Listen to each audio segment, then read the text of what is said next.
CSR fund തട്ടിപ്പുകേസിൽ അന്വേഷണം മുറുകിയതോടെ പരസ്പരം പഴിചാരി രക്ഷപ്പെടാൻ ഒരുങ്ങി നേതാക്കൾ. കോൺഗ്രസ് നേതാവ് ലാലി വിൻസെന്റ് അടക്കമുള്ളവരാണ് തട്ടിപ്പിൽ നിന്നും രക്ഷ തേടാൻ വഴി തേടുന്നത്. ലാലി വിൻസെന്റാണ് സ്കൂട്ടർ തട്ടിപ്പുകേസിലെ മുഖ്യപ്രതി അനന്തകൃഷ്ണനെ തനിക്ക് പരിചയപ്പെടുത്തിയതെന്ന Sai global trust chairman KN ആനന്ദകുമാറിന്റെ ആരോപണം തള്ളി ലാലി വിൻസെന്റ് രംഗത്ത് വന്നു. അനന്തകൃഷ്ണൻ വഴിയാണ് താൻ ആനന്ദകുമാറിനെ പരിചയപ്പെട്ടതെന്ന് ലാലി വിൻസെന്റ് പ്രതികരിച്ചു. 4 വർഷം മുൻപ് ഭാരത് ടൂറിസ്റ്റ് ഹോമിൽ നടന്ന പരിപാടിയിൽ വെച്ചാണ് ആനന്ദകുമാറിനെ പരിചയപ്പെട്ടത് എന്നാണ് ഓർമ്മ. അനന്തകൃഷ്ണനെ മകനെ പോലെ കൊണ്ടു നടക്കുന്ന വ്യക്തിയാണ് ആനന്ദകുമാർ.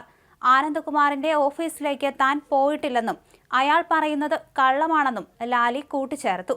എന്നാൽ തന്റെ ഓഫീസിലേക്ക് അനന്തകൃഷ്ണനെ കൊണ്ടുവന്നത് ലാലി വിൻസെന്റ് ആണെന്നും അപ്പോഴാണ് പരിചയപ്പെട്ടത് എന്നായിരുന്നു ആനന്ദകുമാറിന്റെ ആരോപണം. അനന്തകൃഷ്ണന്റെ അഭിഭാഷകയായിരുന്ന ലാലി വിൻസെന്റ് തട്ടിപ്പുകേസിൽ 7ാം പ്രതിയാണ്. എല്ലാ രാഷ്ട്രീയ പാർട്ടിയിലും ഉൾപ്പെട്ട VIP-കൾ ഈ തട്ടിപ്പിന്റെ ഭാഗമാണെന്നും അവരുടെ പേരുകൾ പോലീസിനോട് പറയുമെന്നും ലാലി വിൻസെന്റ് വ്യക്തമാക്കി. സാമൂഹ്യ സംഘടനകളും മതസംഘടനകളും സന്യാസ സ്ഥാപനങ്ങളും ഈ തട്ടിപ്പിൽ കണ്ണികളാണെന്നും അവയെല്ലാം തുറന്നു പറയുമെന്നും ലാലി വിൻസെന്റ് കൂട്ടിച്ചേർത്തു.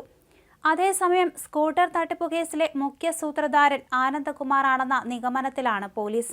പിടിയിലായ അനന്തകൃഷ്ണൻ ആനന്ദകുമാറിന്റെ ബിനാമി ആണോ എന്നും NGO കോൺഫെഡറേഷന്റെ ചുമതലയിൽ നിന്ന് ആനന്ദകുമാർ ഒഴിഞ്ഞ സാഹചര്യവും പോലീസ് പരിശോധിക്കുന്നുണ്ട്.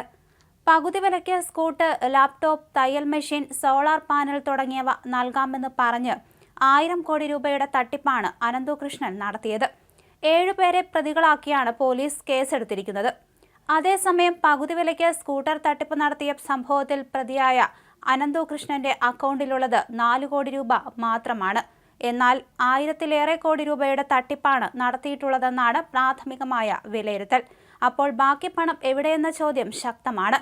ഈ പണം റിയൽ എസ്റ്റേറ്റ് മേഖലയിൽ നിക്ഷേപിച്ചോ പുറത്തേക്ക് കടത്തിയോ തുടങ്ങിയ ചോദ്യങ്ങൾ ഉത്തരം കണ്ടെത്തേണ്ടതുണ്ട്. ഈ വിഷയത്തിൽ കൂടുതൽ വ്യക്തത വരാൻ അനന്തകൃഷ്ണനെ ചോദ്യം ചെയ്യേണ്ടത് അനിവാര്യമാണ്.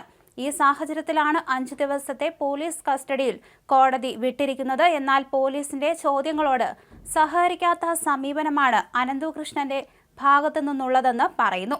ഇതിനിടെ അനന്തകൃഷ്ണന്റെ അക്കൗണ്ട് പോലീസ് മരവിപ്പിച്ചിരിക്കുകയാണ്. 3 ബാങ്ക് അക്കൗണ്ടുകളാണ് മരവിപ്പിച്ചത്. കേസ് ക്രൈംബ്രാഞ്ച് അന്വേഷിക്കാൻ സാധ്യതയുണ്ട്. ഇതിനിടെ ED ഈ വിഷയത്തിൽ പ്രാഥമികമായ അന്വേഷണം നടത്തി കഴിഞ്ഞു. കേരളത്തിൽ മുൻപ് നടന്ന മണി ചെയിൻ മാതൃകയിലുള്ള തട്ടിപ്പാണ് നടന്നതെന്നാണ് EDയുടെ ആദ്യ വിലയിരുത്തൽ. അനന്തകൃഷ്ണന്റെ അഭിഭാഷകയായിരുന്ന ലാലി വിൻസെന്റ് തട്ടിപ്പുകേസിൽ 7ാം പ്രതിയാണ്. എല്ലാ രാഷ്ട്രീയ പാർട്ടിയിലും ഉൾപ്പെട്ട VIP-കൾ ഈ തട്ടിപ്പിന്റെ ഭാഗമാണെന്നും അവരുടെ പേരുകൾ പോലീസിനോട് പറയുമെന്നും ലാലി വിൻസെന്റ് വ്യക്തമാക്കി. സാമൂഹ്യ സംഘടനകളും മതസംഘടനകളും സന്യാസ സ്ഥാപനങ്ങളും ഈ തട്ടിപ്പിൽ കണ്ണികളാണെന്നും അവയെല്ലാം തുറന്നു പറയുമെന്നും ലാലി വിൻസെന്റ് കൂട്ടിച്ചേർത്തു.